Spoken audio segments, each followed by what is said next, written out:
आपने जब शास्त्री जी की बात करी, एक और बहुत इंपॉर्टेंट कोइंसिडेंस है जो जनता को जानना जरूरी है, और उससे जानने से पूरी तस्वीर भी साफ हो जाती है। शास्त्री जी के बाद किसकी मौत हुई थी 15 दिन के बाद?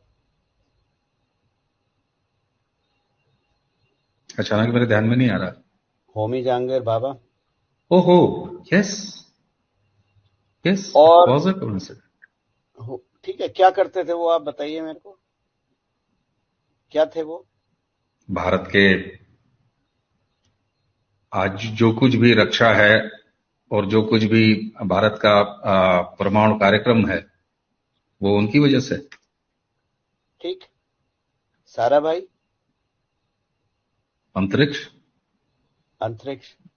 ठीक। अब मैंने आपको बोला कलाम से नफरत करती थी सोनिया जी। जब क्रायोजेनिक इंजन बन रहा था, प्रोटोटाइप तैयार हो गया था और सक्सेस हो गई थी, उसको बनाना था, तो किसको जेल करा गया? नामबियार साहब। नंबी नारायण सर को, इसरो के साइंटिस्ट को। नंबी नारायण को जेल किसने भेजा? श्री कुमार आईपीएस। श्री कुमार आईपीएस नंबी नारायण को जेल भेजने के बाद कहां प्रमोट हुए? Police chief Gujarat. Police chief Gujarat बनने के बाद उन्होंने क्या करा?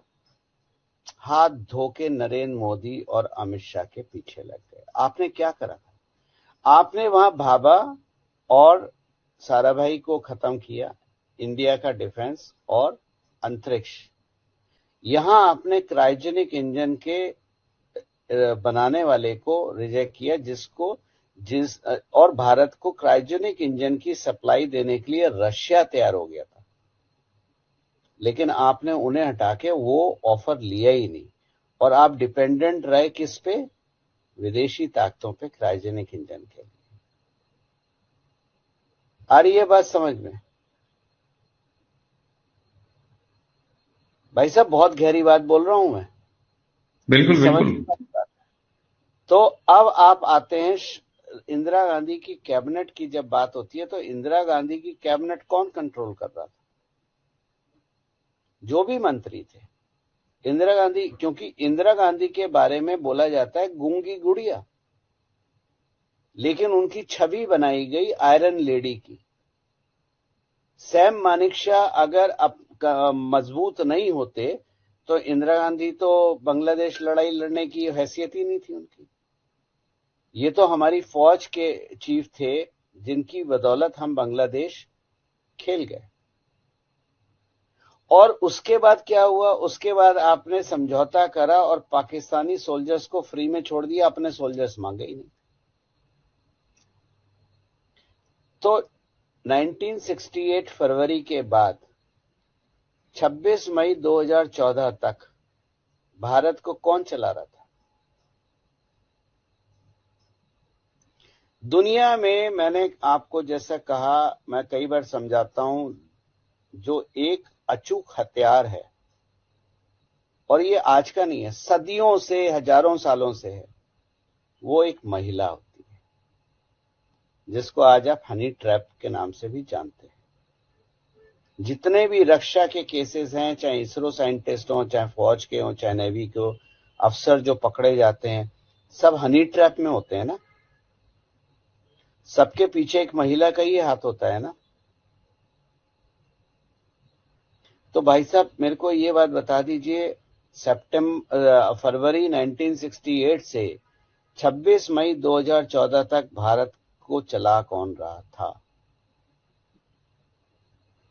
भारत को चला रहा था सीआईए, और सीआईए का जो घोड़ा है उसका नाम है आईएसआई। हम्म। आपने जहां सत्ता बदली, आपने जहां पीएमओ को फूल प्रूफ करा, जहां से अब कोई जानकारी लीक नहीं होती, ऐसा करते ही पाकिस्तान के हाथ में कटोरा आ गया, और आईएसआई की कोई मान्यता नहीं रही, और पाक फौज आप आपस में लड़ रही है। आपने कंट्रोल हटाया था केवल। अच्छा, आप इसको 68 से ही लेके चलेंगे या इसको शास्त्री जी के ठीक बाद से लेके चलेंगे? नहीं, मैं इसको शास्त्री जी के पास से लेके चलूंगा, क्योंकि वो एजेंसीज की लड़ाई थी। केजीबी कंट्रोल करे या सीआईए भारत को कंट्रोल करे, क्योंकि भारत में असीम संपदा थी। भारत जितना गरीब रहेगा इन्हीं का फायदा है। भारत गरीब रहेगा, भिखमंगा रहेगा तो फायदा सीआईए और अमेरिका का है। मजबूत और उत्कृष्ट भारत किसी को नहीं भाता, क्योंकि उनकी दुकानें बंद हो जाएंगी, व्यापार बंद हो जाएगा। तो शास्त्री जी, और उसके बाद वो लड़ाई थी शास्त्री जी के हत्या पे, कि मैं हत्या शब्द इस्तेमाल कर रहा हूं, मौत नहीं कर रहा। शास्त्री जी की हत्या का 2 एजेंसीज की लड़ाई थी, और शास्त्री जी की हत्या के बाद एजेंसी की बागडोर धीरे धीरे केजीबी के हाथ से खिसक के 1991 के बाद पूर्ण रूप से सीआईए के हाथ में चली गई। और 1991 में जब केजीबी टूटी, तो केजीबी के जो आपके वो थे, सोवियत संघ तो कम्युनिस्ट था ना, तो जी, सोवियत संघ कम्युनिस्ट था।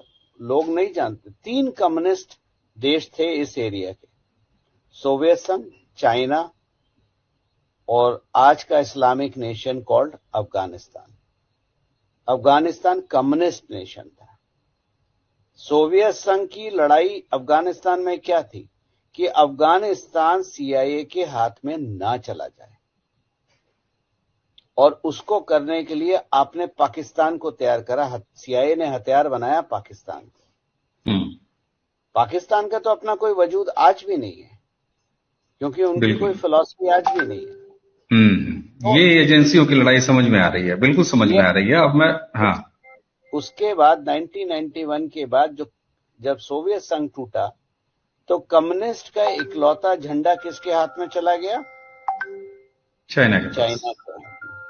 तो अब आपको समझ में आ रहा है कि 2008 में जो राहुल गांधी ने एमओयू साइन करा था चाइना के साथ, व्यक्तिगत तौर पे क्या था वो? भारत को बेचने की तैयारी, क्योंकि उन्हें पता था सत्ता तो हमारे ही हाथ में रहेगी। दाएं बाएं जोड़ घटा करके जैसा भी करें, पर सत्ता तो हमारे ही हाथ में रहेगी। हम इस सत्ता को भोगने के लिए ही पैदा हुए हैं। लेकिन भला हो भारत की जनता का, भारत के जगने वाले सनातनियों का, कि हमने 26 मई 2014 को उनको उखाड़ के फेंक दिया। और ये विचलितता जो आप देखते हैं आज राहुल गांधी और सोनिया गांधी में, ये और कुछ नहीं है, ये वो 16 मई 2014 का रिजल्ट है जो उनको विचलित करे हुए हो। और जितना ये लोग कब्र खोदने की कोशिश करेंगे, ये खुद उतने कब्र में घुसते चले जा रहे हैं। इसीलिए मैं बोलता हूं कि भारत आजाद हुआ था 26 मई 2014 को। ये एक संकेत के रूप में आपने बहुत बड़ी बात कही है कि भारत 2014 के साल में आजाद हुआ। तो अब तक जितनी बातें आपसे, और उसको आप कोई भी नकार नहीं सकता, क्योंकि एक पूरी क्रोनोलॉजी बिल्कुल साफ सुथरी लाइन और बड़ी क्लियर दिखाई देती है। तो क्या ये मान लिया जाए कि 11 जनवरी 1966 से ही 2014 तक, ये अलग बात है कि इंदिरा जी के समय में वो 2 एजेंसियों का मामला था, लेकिन था तो विदेशी का ही। और तब से लेके 1966 से 2014 तक भारत के हाथ में था ही नहीं, भारत के हाथ में नहीं था। आप कोई पॉलिसी उठा के देख लीजिए गवर्नमेंट की, अगर आप डीप स्टडी करेंगे तो पॉलिसी का फायदा भारत में रक्षा, क्या वैज्ञानिकों की कमी है? जिस इसरो को शुरू करा था विक्रम साराभाई ने, वो इसरो क्या इतनी काबिलियत नहीं रखती थी कि अपनी सैटेलाइट अपने आप भेज सके? लेकिन आपको याद होगा, हम फ्रेंच गुयाना से भेजते थे, हम भारत से नहीं भेजते थे। क्या कारण है कि डिफेंस मिनिस्ट्री का, चाहे हवाई जहाज हो, शिप हो, चाहे आपका बंदूकें हो, गोलियां हो, एक छोटा सा नट बोल्ट भी विदेश से आता था। तो समझ में आ रहा है ये पूरी, मुझे लग रहा है कि आज दर्शक भी जब ये पूरी क्या क्रोनोलॉजी जोड़ेंगे तो ये बिल्कुल क्या साफ हो जा कारण रहा है। क्या कारण है कि सीड भी बाहर से आते थे, किसान की अगर हम बात करें। क्या कारण है कि फर्टिलाइजर भी हमें इंपोर्ट करना पड़ता था। हमने तो केवल नीम कोटिंग करा, फर्टिलाइजर बंद हो गया, चोरी बंद हो गई। तो भारत को बाजार के रूप में ही देखा जाता था। और यही कारण है कि संसद में खड़े होके राहुल गांधी ने बोला था मेक इन इंडिया फ्लॉप है, मेक इन इंडिया संभव नहीं है, मेक इन इंडिया हो ही नहीं सकता। आगे आपको बात समझ में, ये 2008 का एमओयू है। ये खानदान बिल्कुल। में तो भारत को बेचने की प्रवृत्ति रही है, और ये प्रवृत्ति खानदान में आज से नहीं रही है, ये नेहरू जी के टाइम से रही है। शास्त्री जी के समय उसको थोड़ा सा ब्रेक मिला था और उस ब्रेक के लगते ही शास्त्री जी को भी निपटा दिया गया। शास्त्री जी की अगर टेन्योर को मैं देखूं, अगर मुझसे कोई डिफाइन करे, तो वो टर्निंग मोमेंट था जो आपने भारत में 26 मई 2014 को महसूस किया। ये बिल्कुल।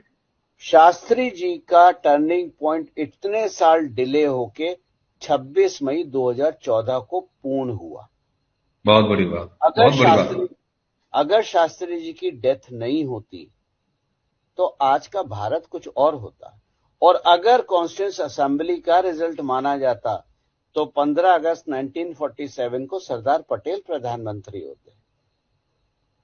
और अगर असली में गांधी जी ने टांग ना अड़ाई होती तो भारत 1943 में आजाद होता और श्री सुभाष चंद्र बोस भारत के प्रथम प्रधानमंत्री होते। गौरव जी, ये सारी चीजें जिस तरीके से क्रमवार और एकदम बिल्कुल जिसको कहते हैं ना कि एक लाइन, एक सिरे से बिल्कुल जोड़ देना, एक जंजीर तैयार कर देना, मुझे लगता है कि इस पूरी बातचीत को सुनने के बाद हम कोई निष्कर्ष रखें इसकी कोई आवश्यकता ही नहीं है। दर्शक खुद उन सारी चीजों को जब एक कड़ी को दूसरे कड़ी से जोड़ेंगे तो 1947 से शुरू हुई कहानी, जो कि 2 साल के लगभग शास्त्री जी में ब्रेक पाती है, उसके बाद सीधे 2014 में आके खत्म होती है। गौरव जी, ये एक ऐसा एंगल था, मुझे लगता है कि दर्शकों को बहुत सारी चीजें इस चर्चा को सुनने के बाद गुनने और बुनने के लिए एक जमीन तैयार करेगी और उनकी खुद की अपनी एक बिल्कुल खुद का सोचा, खुद की एक समझ कायम होगी। हमने और आपने इस चर्चा में केवल उनके बिंदु दे दिए हैं, जैसे कहते हैं ना, डॉट्स आपने खींच दिए हैं। अगर उस डॉट्स को, सारे डॉट्स को कवर किया जाएगा तो दर्शक बहुत आराम से आपकी कही गई बात को वास्तविक रूप से न सिर्फ समझ पाएंगे बल्कि उसका मिलान भी भारत की टेम्पलेट से कर पाएंगे। और तब पता लगेगा कि 2014 में अगर भारत में राष्ट्रीय स्तर पर सत्ता परिवर्तन नहीं होता तो आज भारत कहां होता। जी, आप कुछ कंक्लूड करेंगे? जी। मैंने केवल डॉट आपको दिए हैं और एक पिक्चर बना के दिखाई है, जो एक डेटा साइंटिस्ट का काम होता है, एक एज ए स्टोरी टेलर। आप खुद अपना गूगल खोलिए, रिसर्च कीजिए, जो डेट्स हैं वो रिसर्च कीजिए। अगर आपको डेट्स चाहिए तो मैं आपको डेट्स भी बता सकता हूं। आप उन डेट का क्रोनोलॉजी अगर आप समझ ले तो जैसे 11 जनवरी 1966 शास्त्री जी, 26 फरवरी 1968 सोनिया गांधी का विवाह, 31 अक्टूबर 1984, 21 मई 1991, 11 जून 2000, 30 सितंबर 2001, 27 फरवरी 2002, 2 सितंबर 2009, ये सारी डेथ डेट्स हैं। और अब बिल्कुल। आप ये डेट लेके अगर आप इनको रिसर्च करेंगे तो आप पिक्चर साफ अपनी बना सकते हैं। मैं किसी का ना भक्त हूं ना चमचा हूं, मैं डेटा पे बात करता हूं। और डेटा मेरे को ये पिक्चर दिखा रहा है कि भारत 26 मई 2014 को सही रूप में आजाद हुआ था। और उसके पिछले 9 साल में आपने वो परिवर्तन देखा है कि एक आजाद भारत क्या कर सकता है। और आज हम चंद्रयान लेके चांद पे भी पहुंच चुके हैं। बिल्कुल। और जिन डॉट्स की हम बात कर रहे थे, आपने तो सारे क्रमवार से डेट्स भी गिना दिए और मुझे उम्मीद है कि दर्शक इस बातचीत से एक अपने स्तर की समझ निश्चित रूप से बना पाएंगे। तो दर्शकों, गौरव जी को आज इस नए तरीके के एंगल से आपको हमको रूबरू कराने और एक पूरा परिदृश्य, जैसे लगता है ना कि कुछ सूत्र आपको दे दिया और गणित का पूरा सवाल हल हो गया, तो मुझे लगता है कि आज की ये चर्चा गणित के उसी फार्मूले के तहत है जिससे बहुत सारे सवाल बिल्कुल साफ साफ और 100% ईमानदारी से हल हो जाएंगे। गौरव जी, आपने हमें समय दिया और इतना गंभीर बात को इतने सहज तरीके से आपने सामने रखा, आपका बहुत बहुत धन्यवाद। तो दर्शकों, इसी के साथ आपसे विदा लेने से पहले गौरव जी को एक बार और धन्यवाद देते